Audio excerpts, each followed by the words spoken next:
Bonsoir à toutes et à tous, bienvenue dans cette nouvelle édition d'Info Soirée. On y va pour le sommaire. Un adolescent de 17 ans fuit le toit familial pour se réfugier chez sa petite amie de 27 ans, une femme qui vit séparément de son mari.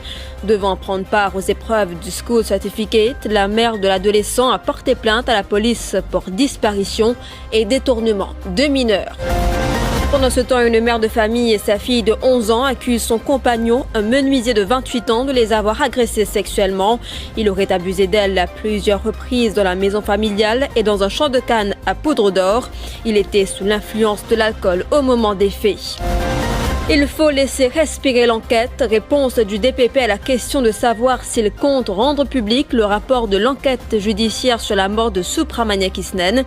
Satyajit Boulel dit attendre des développements au niveau de l'enquête policière et assure qu'il compte informer Simna Kisnen des points saillants du rapport. Le ministre Langanou souhaite que le rapport Kisnen soit rendu public. Il pense que le leader de l'opposition n'aurait jamais dû utiliser ce rapport dont l'authenticité est mise en doute. Et puis, Tour de Maurice 2022, Christophe Lagan remporte l'étape reine et file vers son deuxième sacre. C'est une bouleversante histoire pour une mère de famille habitant un petit village du Nord. Son fils de 17 ans a fugué avec une femme de 27 ans. Celle-ci vit séparément de son mari et dit être amoureuse du jeune collégien. À plusieurs reprises, la mère a alerté la brigade des mineurs sur cette relation, mais la police n'aurait pas agi. Cette semaine, le garçon a quitté sa maison pour se rendre à Terre-Rouge chez la jeune femme et y a passé la nuit. Inquiète, la mère a porté plainte une nouvelle fois et s'est rendue chez la jeune femme de 27 ans où elle a retrouvé son fils sur place. L'adolescent devait prendre part aux examens du School Certificate le lendemain. La police a ainsi procédé à l'arrestation de la femme pour relations sexuelles avec mineurs. Alors que nous étions sur place cet après-midi, l'adolescent s'en est pris à sa mère en affirmant qu'il est amoureux de la femme et de respecter son choix. Ça veut dire que mon garçon a 17 ans et madame 27 ans, une cantonne depuis 8 mois. Mais comme on connaît, une cousin madame là, on dit comme ça, mais quand les enfants là, quand il a 17 ans, il peut faire l'école, il peut faire forme 5, mais il n'est pas bon pour toi. Tu as 27 ans et madame là, déjà mariée, il est dans ce métier, il est marié civil avec ce métier. Mais depuis qu'il connaît mon garçon est un bon garçon, il se passe à l'école, déjà quand il finit faire forme 5. Il peut suivre un cours, il peut continuer sur l'examen, sur les titres sont appelés devant. Mais depuis que ça, madame là, comment dire, il réside dans ce ensemble, comment dire, enfermé. Il n'est pas causé nous, il n'est pas risque, comment dire, ensemble avec nous. Plus beaucoup d'écdeurs pour faire 1h du matin, 4h du matin. Mais depuis que ça, madame là, qui n'arrive ça. Mais chaque samedi, comment dire, mon garçon sorti, à joindre madame là, j'ai venu joindre, il a joindre, tantôt il retourne à la case. Mais il fait comprendre, cause madame là, j'ai dit, il n'est pas pour quitter la cause, il est content, il m'a dit, tu connais, tu es déjà marié, tu es déjà un métier, mais il n'est pas bon ce qu'il te peut faire. Mes enfants, encore un enfant, il a 17 ans, il peut encore aller à l'école. Ce qu'il m'a dit, il m'a fait une bonne affaire, comment dire. Et là, il y a mes enfants qui composent, comme ils sont la tête fatiguée. Derrière ça. Et maman, connais ce que je fais, pas les comment il a été demandé, moi, tout le monde a dit, connais ce que je fais, mon contenu, mon avis, mon choix. Tu entends, connais ce que je fais, pas les pour moi, comme mon propre volonté, moi qui me conduis, moi, j'ai dit, moi, correct? Le petit village de Poudre d'Or sous le choc, un homme de 28 ans arrêté pour le viol d'une mère et de sa fille de 11 ans. Il a abusé d'elle à chaque fois qu'il est ivre. Sharouk Koriawa, un menuisier de 28 ans, a été arrêté. Les faits se sont produits à plusieurs reprises au domicile familial et dans un champ de canne de la localité. À la police, la mère de famille de 41 ans a raconté que son compagnon l'aurait violée la semaine dernière après une partie de beuverie. Par la suite, elle s'est retrouvée avec plusieurs blessures au corps et a remis ses vêtements aux enquêteurs aux fins d'analyse. Au cours de l'enquête policière, sa fille de 11 ans a révélé qu'elle aussi a été victime de son beau-père. Lorsque ce dernier était ivre, il aurait à plusieurs reprises agressé sexuellement de la fillette qui est actuellement suivie par une psychologue de la Child Development Unit. Et justement, Les conséquences sur les enfants victimes d'abus à plusieurs reprises sont très graves, explique la psychologue de Pédostop, Mélanie Vigé de la Tour-Béranger. Elle explique que les jeunes victimes de violences sexuelles sont plus à risque de présenter des symptômes de stress post-traumatique et d'anxiété. Toute agression sexuelle commise sur mineur a des conséquences qui sont importantes et graves parce que les enfants sont en construction. Donc les conséquences, on les observe ou pas, ça dépend des gens, mais dans tous les cas, il y a des conséquences au niveau psychologique, au niveau physique, au niveau de la vie sexuelle et au niveau social. Donc au niveau psychologique, on peut voir un manque de confiance en l'autre parce que malheureusement, la majorité des enfants victimes sont agressés par des personnes issues du cercle de confiance. C'est des personnes proches, des personnes que les enfants connaissent dans la majorité des cas, des personnes que les enfants aiment, des personnes en qui ils ou elles ont confiance. Donc toute la construction de l'enfant et la difficulté de faire confiance après un adulte, mais un proche, est mise en difficulté déjà là. On observe des manques de confiance en soi, des troubles du comportement alimentaire, parfois des troubles d'addiction aussi, cas de dépression. Vraiment, toutes les agressions sexuelles chez les enfants ont des conséquences qui sont importantes à court, moyen et long terme.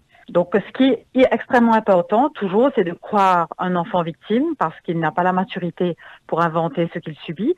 Et en fait, plus l'enfant est protégé et cru, bien entendu que sa parole est validée et protégée rapidement, les abus seront moins longs et du coup, les conséquences seront moins graves. Néanmoins, que ce soit un baiser forcé, une tentative de viol ou viol, ça reste extrêmement grave dans la construction de tout enfant victime. C'était Mélanie Vigé de la Tour-Béranger du collectif Droits Enfants Mauriciens.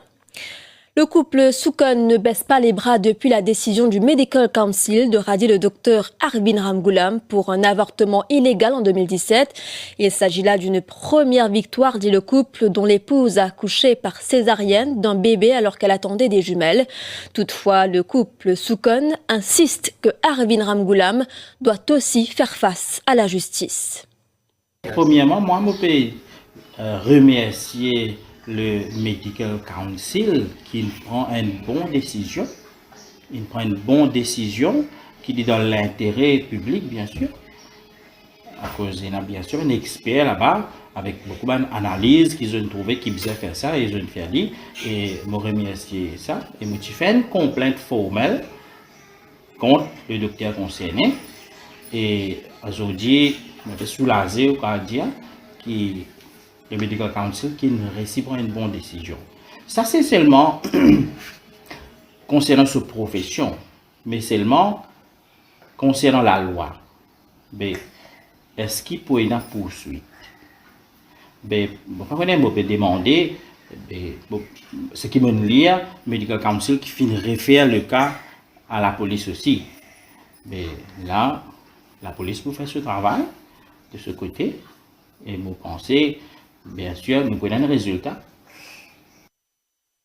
La Mauritius Bar Association soumettra ses contre-propositions sur le Law Practitioners Disciplinary Proceedings Bills. La MBA émet des réserves sur ce projet de loi qui donnera plus de pouvoir à l'Attorney General de sanctionner un homme de loi en cas de faute grave. Ses membres se sont réunis en urgence cet après-midi pour en discuter. Bon, il y a une réserve qui finit exprimée le bill là. Et là, marche à suivre, qui nous peut bien faire une recommandation suite à sa réserve, suggestion qui la profession finit exprimée. Nous faisons une recommandation. Nous pouvons demander aussi une rencontre avec l'autorité concernée. Et bon, là, nous espérons qu'il y a une recommandation, une suggestion pour prendre en considération qu'on peut finaliser la loi là. Et de là, c'est ça qu'il nous espérait. Bien, nous finissons de faire à la lumière de sa lettre qui nous fait gagner depuis le Attorney General là, nous dire qu'il nous peut consulter la profession. Et quand nous peut consulter la profession, ok, ben recommandation là, nous pouvons envoyer ça comme une autorité qui finit demande nous l'opinion, ok, mais comme on dit au final, ben réserve qui est exprimée. Vous pensez dire tout non? Ben crainte, ben réserve, oui. Il faut laisser respirer l'enquête. Réponse du DPP à la question de savoir s'il compte rendre public le rapport de l'enquête judiciaire sur la mort de Subramanian Krishnan. Satyajit Boulel dit attendre des développements au niveau de l'enquête policière après l'assurance donnée par le Premier ministre et l'Attorney General à l'effet que la police enquêtera avec diligence et professionnalisme. C'est mon devoir légal de prendre cela en considération, dit le DPP. C'était à l'issue d'une conférence ayant pour thème les crimes économiques à Eben ce matin. Je peux dire une seule affaire, parce que c'est une affaire très très sérieuse. On peut dire que dans un passé très récent, nous avons un statement du Premier ministre, nous avons un statement de l'Attorney General qui peut dire que la police pour faire ce travail avec diligence, avec professionnalisme et pour faire un travail expéditif. Je pense que moi, en tant que DPP, c'est mon devoir légal de prendre en considération et surtout que l'Attorney General ne fait pas nous cause préjudice. Donc, moi, je dis que nos priorités, c'est laisser l'enquête là respirer un peu et qui nous attendent le développement. Nous souhaitons, ça c'est surtout envers la famille qui est victime de sa meurtre là. Donc c'est tout ce que moi là pour dire. J'ai besoin de respecter le secret de l'instruction pour l'instant. Après nous pour guetter. Donc moi explique les enjeux, mais tout ce qui m'a dire pour Madame Krishnan, nous en tant que bureau, nous pouvons faire connaître tout le développement saillant qui est là au niveau de cette enquête là. Merci beaucoup. Alors que l'Attorney General a affirmé que la publication éventuelle du rapport de l'enquête judiciaire sur le meurtre de Subramanian Krishnan allait causer préjudice à l'enquête, voilà que son collègue au cabinet, Alan Ganou, exprime lui le souhait que le rapport soit rendu public par le DPP. Face à la presse cet après-midi, le ministre du Transport accuse le leader de l'opposition d'avoir semé la confusion au Parlement. Cette fuite a fragilisé nos institutions, ajoute le ministre du Transport. Alors, nous sommes donc ce qui nous a souhaité que le rapport soit public et le DPP dans ce réponse qu'il donne à la presse aujourd'hui, l'India n'a pas fait un rapport à public, ce que nous sommes capables de conclure et ça c'est la première affaire. Deuxième affaire, nous encore une fois réitérons nos regrets pour ce document qui peut faire qu'il est là. Jamais le leader de l'opposition particulière faire utilisation de ce document-là. Il y a sur la main des trois bouts de papier, des trois feuilles de papier qui sont staple, disons, et qui n'a aucun saut d'authenticité. S'il y a le rapport en complet avec ce saut, s'il y a ça, c'est pour autre chose. L'intable un rapport étriqué, l'ifin base ça document qu'il y a là pour poser question le leader of the house, le premier ministre. Que le commissaire de police accorde une protection policière à la magistrate Vidya Mungru Jagarnath et le directeur des poursuites publiques après le dévoilement du rapport de l'enquête judiciaire sur le meurtre de Subramanian Krishnan sur Télé Plus vendredi dernier. Appel lancé par Bruno Lorette face à la presse ce matin. Par ailleurs, l'activiste annonce la tenue d'un sit-in à la place d'Armes le 29 octobre prochain de 14h à 18h. Objectif, conscientiser les Mauriciens sur la situation politique et économique du pays. Comprends qui m'a dit à je vais montrer ça à l'écran. Je n'ai envie de comprendre comment faire magique. Je vais montrer Patrick David qui peut faire l'écran de produit de 29. Ça c'est un. Deuxième dossier qui m'a fait travail pour le 29. Moi j'espère mon récit en ligne net. Transcription, communication, conversation entre bateau Wakasio avec God Code. J'espère, comme je dis, bon Dieu, mettre ça à la lumière, mon récit, c'est mon tirer, mon faire. Je peux gagner, je peux connaître, quand tu dis à partir de la conversation entre God Code avec l'autre, et mon rapport à Ouskazoudi, je ne demande pas à Minjagna, c'est pas les pénales audio là. Nous voulons montrer, nous vous demander. Moi, vous venez confronter avec ça. Pas diamant ou pas tu connais, attends. Nous vous mettons Kisnen Papers aussi dans l'écran là. L'important, je connais qui est honorable aussi, qui participe dans une élection là. Monsieur Fokir, qui l'école qui dit moun quand il occupé, quand il occupe réunion. Mr. Roupen, président de la République, qui l'école, qui circonscription, qui dit moun de type deal, dans numéro 8. Info soirée, il est 20h15, la suite après la pub. Dans 3 jours, la communauté hindoue célébrera la fête de la lumière. À l'occasion des célébrations, le Conseil des religions souhaite que le message de Diwali favorise la paix et la cohésion sociale de notre île Maurice plurielle. Son président, le père Philippe Goupil, souligne qu'à cette occasion, les liens fraternels se renforcent et des personnes de bonne volonté unissent leurs forces pour affronter l'avenir. Pour nous, au Conseil des religions, c'est très important de célébrer les fêtes de toutes les religions. Et la fête de Diwali est très importante dans le calendrier hindou. Mais c'est pas seulement pour les hindous, c'est devenu une fête mauricienne. Célèbre la victoire de la lumière sur les ténèbres, bien sur le mal. Nous vivons dans un monde distendu, un monde difficile. Non seulement au niveau international, nous avons beaucoup de violence, beaucoup de guerres, mais aussi, même dans notre pays, nous avons à développer le respect mutuel, l'écoute des autres et surtout nous attacher à la vérité, à la justice. Parlons sport à présent. La sanction infligée par le comité olympique mauricien aux 4 nageurs ayant participé aux derniers Jeux du Commonwealth à Birmingham a fait réagir le comité pour l'assainissement du sport. Ses membres demandent la levée de la suspension de 3 ans de Bradley Vincent et des avertissements de Grégory Anodin, Alicia Cockshon et Tessa Ip Henchung. Bradley Vincent a été sanctionné pour ce que le COM a déclaré dans un communiqué être un gross misconduct, tandis que les 3 autres nageurs ont été avertis pour n'avoir pas participé à la welcoming cérémonie au village des Jeux en juillet dernier. Rama Pounoussami, le porte-parole du comité, s'est exprimé sur cette demande cet après-midi. Et nous ferons l'appel à Comité olympique mauricien, à Commonwealth Games Association Mauritius, pour qu'il retire sa sanction vis-à-vis sa 4 athlètes, sa 4 nageurs qui font honneur à nos pays. Nous faisons l'appel là, et pas juste nous qui pouvons faire ça, nous connaissons qui, aujourd'hui même, nous pouvons faire l'appel à travers la presse, nous connaissons aujourd'hui même, Fédération nationale de natation, lui aussi, lui peut faire l'appel au COM pour qu'il retire sa sanction contre sa 4 nageurs. Je vous le disais en titre, Christophe Lagan a été intraitable lors de la 5e étape du Tour de Maurice ce vendredi à Grand Bassin. Le coureur de la team Maurice MCB a dicté sa loi sur l'étape reine qui a vu les coureurs faire les ascensions de Chamarel et de Bassin-Blanc. Il s'est imposé en solitaire au terme des 104,2 km terminant dans un temps de 2 heures, 56 minutes et 42 secondes.